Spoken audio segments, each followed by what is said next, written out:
سارا انعام قتل کیس، ملزم شاہ نواز کو سزائے موت اور 10 لاکھ روپے کا جرمانے کی سزا۔ سارا انعام قتل کیس کا فیصلہ سیشن جج ناصر جاوید رانا نے سنایا اور عدالت نے شاہ نواز کی والدہ ملزمہ سمینہ شاہ کو عدم ثبوت کی بنا پر بری کر دیا۔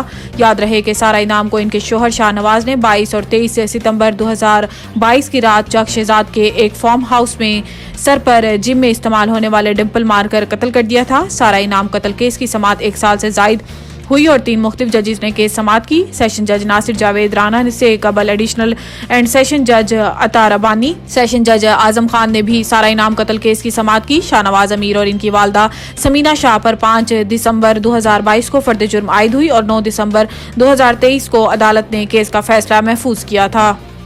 لاہور ہائی کورٹ کے حکم کے بعد ڈی آر اوز کی تربیت روک دی گئی۔ الیکشن کمیشن نے 4 صوبائی الیکشن کمشنرز کو مراسلہ کر دیا، جس میں ہدایت کی گئی ہے کہ ڈی آر اوز اور آر اوز کی تربیت روک دی جائے۔ واضح رہے کہ گزشتہ روز لاہور ہائی کورٹ نے الیکشن کمیشن کی جانب سے عام انتخابات ایگزیکٹو سے کروانے کے نوٹیفیکیشن کو معطل کر دیا تھا۔ پاکستان تحریک انصاف کی جانب سے دائر پنجاب انتخابات ایگزیکٹو سے کروانے کے خلاف دائر درخواستوں پر جسٹس باقر نجفی نے 5 صفحات پر مشتمل محفوظ تحریری فیصلہ جاری کیا۔ فیصلے میں جسٹس باقر نجفی نے عام انتخابات ایگزیکٹو سے کروانے کا الیکشن کمیشن کا نوٹیفیکیشن معطل کیا اور درخواستوں پر لارجر بینچ تشکیل دینے کی سفارش کی۔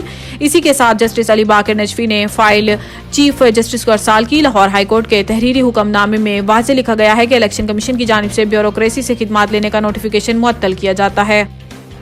شوکت صدیقی کیس، سپریم کورٹ کی فیض حمید سمیت دیگر کو فریق بنانے کے لیے 1 روزوں کی مہلت۔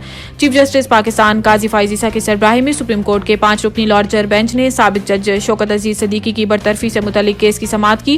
جسٹس امین الدین خان، جسٹس جمال مندوخیل، جسٹس حسن اظہر رضوی اور جسٹس عرفان سعادت بھی لارجر بینچ میں شامل۔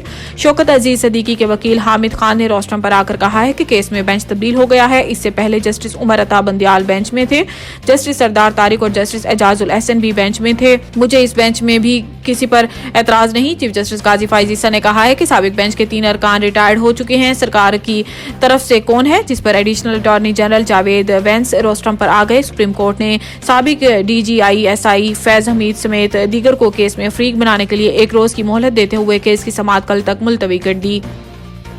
اڈیالہ جیل میں سائفر کیس کی سماعت ان کیمرہ ہوگی، پروسیکیوشن کی درخواست منظور۔ خصوصی عدالت کے جج ابوالاسناد ذوالقرنین نے پروسیکیوشن کی درخواست پر سماعت کی، جسے پروسیکیوشن نے سیکشن 14A کے تحت گزشتہ روز دائر کیا تھا۔